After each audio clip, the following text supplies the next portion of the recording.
विशाल तिवारी है और मैं पूरे चुनाव में इस समय कार्यकर्ता बनकर के अपनी पार्टी के लिए प्रचार प्रसार में लगा। रमेश जायसवाल जी को पंडित जी ने अपना प्रत्याशी बनाया था जी, क्या लग रहा है इस बार किस समीकरण के अनुसार भारतीय जनता पार्टी का? देखिए, भारतीय जनता पार्टी एकमात्र ऐसी पार्टी है जिसने सिर्फ और सिर्फ संगठन के बारे में सोचा। ऐसे ही संगठनात्मक रूप में हमारे इस पंडित दीनदयाल उपाध्याय नगर में एक ऐसे प्रतिष्ठित व्यापारी हुआ करते थे जिनका नाम था मिठाईलाल जायसवाल, जो कि वो भी भारतीय जनता पार्टी के टिकट पे यहाँ से चेयरमैनी पद के उम्मीदवार भी रह चुके हैं और उनके परिवार को न किसी परिचय का मोहताज है और न तो पूरा व्यापारी वर्ग उनसे परिचय से भी मुक्त। उसी परिवार से एक व्यक्तित्व का निर्माण होता है जिसका नाम है रमेश जायसवाल।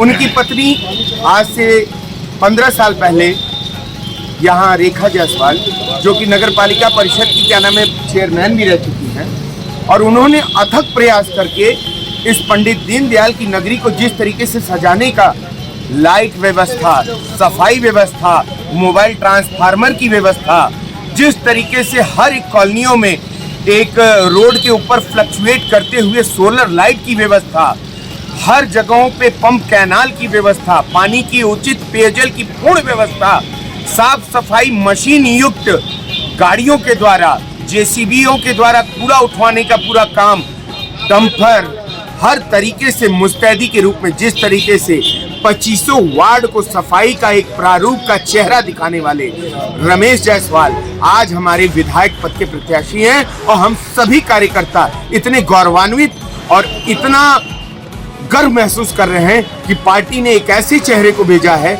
जिससे कि प्रत्येक कार्यकर्ता अपने आप को गौरवान्वित महसूस।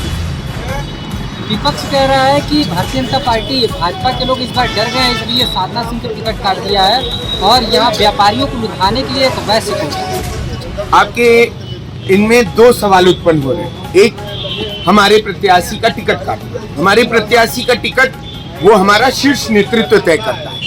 पार्टी का संगठन हमारा हर वर्गों से भरा पड़ा है। हमारे वर्गों में किसी व्यक्ति विशेष से पार्टी नहीं चलती। हमारी पार्टी टाइम टाइम पे लोगों को बदलती भी रहती है और टाइम टाइम पे लोगों को इम्प्लीमेंट भी करती रहती है। जो संगठनात्मक रूप में रातों दिन पार्टी के कमल के फूल को काम करने के लिए रातों दिन कृत संकल्पित रहता है, पार्टी वैसे ही कार्यकर्ताओं के बीच से चुन करके रमेश जायसवाल को कमल का फूल दे करके आज उन्हें विधायक पद से नवाज रही है। इसलिए किसी का टिकट कटना अनदर पार्टियों के लिए सिर्फ एक हास्यास्पद हो सकता है, लेकिन हमारी पार्टी व्यक्ति विशेष, जातिगत से हट करके और समाज के हितों में विकास करने के लिए अपने पार्टी में टिकट को तय करती है।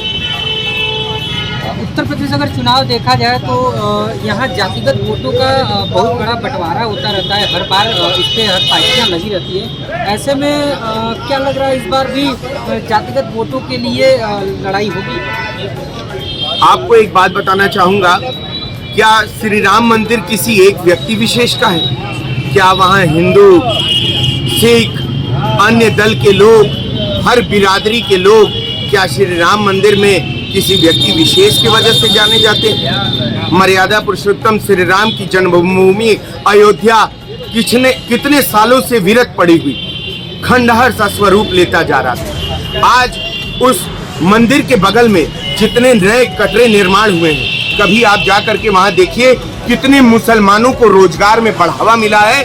क्यों? क्योंकि वहाँ चुनरी, वहाँ नारियल, वहाँ खड़ाऊ बनाने का, वहाँ टोकरी बिनने की जो उद्योग है वो सबसे ज्यादा अगर अयोध्या में किसी वर्ग विशेष का है वो मुस्लिम वर्ग विशेष का है। तो हमारी भारतीय जनता पार्टी ये कभी नहीं देखती हिंदू मुस्लिम भाई भाई, और यही पार्टी का कथन भी है कि सबका साथ और सबका विश्वास के नारों के साथ पार्टी सदैव एक दूसरे के साथ कदम से कदम मिलाकर के आगे बढ़ती है। विपक्ष का यह भी आरोप है कि भाजपा के पास कोई मुद्दा न होने की वजह से केवल एक मुद्दे पर काम कर रही है, मंदिर। इसके बाद महंगाई और बेरोजगारी को दबाने का काम कर रही है, लोगों को दबाने का काम कर रही है, लोगों को भिखारी बनाने का काम। विपक्ष क्या कह रहा है ये आपने तो भली भांति सुन लिया, लेकिन विपक्ष की कभी बातों का आपने जवाब दिया? आप ही के टीवी चैनलों के माध्यम से ये मुजफ्फरनगर का कांड, ना जाने कितनी बच्चियों का बलात्कार, जिस तरीके की गुंडागर्दी, जिस तरीके के मुसलमान और यादवों ने मिलकर के सपा पार्टी को बनाया था, मुसलमानों को लास्ट आते आते इन यादवों ने इतनी मार मारी कि आज वो मुसलमान उस पार्टी की तरफ ना जा करके भारतीय जनता पार्टी की राह चुन रहे हैं। धारा 370 एक रात में, जो कि कितने सालों 60 साल तो हम लोगों के आंख के आगे बीत गया। धारा 370 क्या व्यक्ति विशेष से हटा, किसी वर्ग विशेष से हटा? हमारी पार्टी सबका साथ सबका विकास करने में मजबूती रखती है। क्या आज जो इतने बड़े बड़े हाईवे हैं, क्या उन पे, उस रोड पे क्या हिंदू मुस्लिम सिख ईसाई भाइयों के ट्रक नहीं चल रहे हैं? क्या वहां पे मजदूरों का, क्या हिंदू मुस्लिम सिख ईसाई ST SC क्या ये सब सोच करके हमारी रोड बनती है? नहीं, हमारा पार्टी हर समय हर पल सिर्फ और सिर्फ हिंदुत्व की बात करती है। हिंदुत्व का मतलब हिंदुस्तान, और हिंदुस्तान का मतलब प्रत्येक व्यक्ति से है, प्रत्येक उस वर्ग से है जो वर्ग कभी जिताने में, इस भारत के नव निर्माण में अपनी आहुति दे चुके हैं। वैसे भारत के निर्माण में सदैव भारतीय जनता पार्टी कंधे से कंधा मिला के हर वर्ग का साथ लेकर के, देखिए अब हमारे में बिंद भी है, हमारे में चौहान भी है, हमारे में OBC भी है, और तो और हमारे में हिंदू मुस्लिम भाई भाई भी, सिख ईसाई भी, जितने भरपूर मात्रा में हमारे भारतीय जनता पार्टी को वोट दे रहे हैं। ये आने वाले समय का इतिहास बदल के रख देगा मित्रों, कि एक दिन इस उत्तर प्रदेश से जातिगत राजनीति करने वालों के मुंह पे एक पुरजोर तमाचा हो। पिछली बार चंदौली लोकसभा से पूरे 4 विधानसभा एक विधानसभा पे सपा कब्जा रहा, 3 विधानसभा भाजपा कब्जा रहा। इस बार क्या? आपको शायद मालूम होगा कि यहीं पास में एक जिस सीट पे हमारी भारतीय जनता पार्टी का कमल का फूल नहीं खिला, लेकिन फिर भी उस सीट पे मेरे भारतीय जनता पार्टी का एक पूर्व प्रत्याशी आज फिर से वर्तमान प्रत्याशी बन के उभरा, जिसका नाम सूर्यमणि तिवारी है। उसने सूर्य के समान प्रत्येक घरों में किरण पहुंचाने का काम किया। उसने इन यादवों की गुंडाई आपने YouTube पे देखी होगी कि जिला प्रशासन का किस तरीके से एक DSP का कॉलर खींचने का काम वर्तमान विधायक करता है। आज इन्हीं कारणों की वजह से आज वहां भी हमारे कमल का फूल खिलने जा रहा है। और तो और सिर्फ सकलडिया ही नहीं, साथ में सैयद राजा और चकिया की भी सीट इस 380 विधानसभा के संग हर जगह कमल का फूल लहराएगा, और यह दुनिया देखती रह जाएगी और अपने मुंह के नीचे दांतों तले लोग उंगली दिखाएंगे। उस दिन हमारे उत्तर प्रदेश एक नई किरण का एक नया उद्घोष करेगी, और भारतीय जनता पार्टी फिर से सबका साथ सबका विकास के नारों के साथ आगे बढ़ेगी, और प्रत्येक व्यक्ति के घर में अनाज, प्रत्येक व्यक्ति को सुरक्षा, प्रत्येक व्यक्ति को क्या नाम है स्वास्थ्य, और हर चीज से लाभान्वित करते हुए प्रत्येक व्यक्ति के बच्चों के बेटी बचाओ बेटी पढ़ाओ, आयुष्मान योजना, हेल्थ कार्ड योजना, विधवा पेंशन, श्रमिक ई श्रम कार्ड, इन सारे कार्डों को फिर से एक नए निर्माण में हम लोग फिर से लगेंगे। और तो और भारतीय जनता पार्टी हर समय आप सभी व्यक्ति के साथ तत्पर तैयार है। सारा अंतिम प्रश्न है भैया कि अभी अखिलेश यादव ने यहाँ पे रायबरेली में अपनी जनसभा में कहा कि उत्तर प्रदेश भाजपा सरकार अभी अपने वोटरों को लुभाने के लिए फ्री में राशन 3 महीने तक, होली तक दे रही है।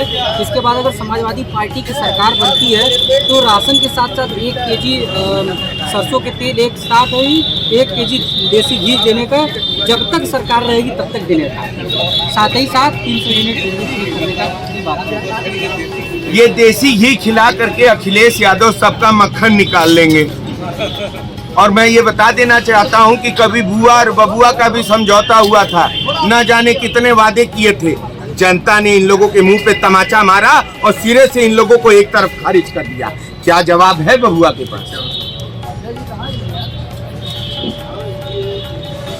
अगले बार तो उनके नारा था जनता को साथ पसंद है। जनता को साथ नहीं, सबका साथ पसंद है और सबका विश्वास पसंद है। इसीलिए सोच ईमानदार और काम असरदार करके दिखाने का काम किसी और ने नहीं, नरेंद्र मोदी, आदित्य योगीनाथ, डॉक्टर महेंद्रनाथ पांडे और अब हमारे रमेश भैया जो 380 विधानसभा क्षेत्र के विधायक होंगे। देख लीजिएगा मित्रों, हर व्यक्ति से जिस तरीके से पंडित दीनदयाल उपाध्याय की नगरी का नामकरण हुआ है, उसी तरीके से पंडित दीनदयाल के कथना अनुसार प्रत्येक व्यक्ति, जिस दिन हम अंतिम व्यक्ति का उद्धार करेंगे, उस दिन हमारे अंत्योदय का निर्माण होगा। इसी चीजों के साथ हमारी भारतीय जनता पार्टी कदम से कदम मिला के आगे बढ़ती है। धन्यवाद।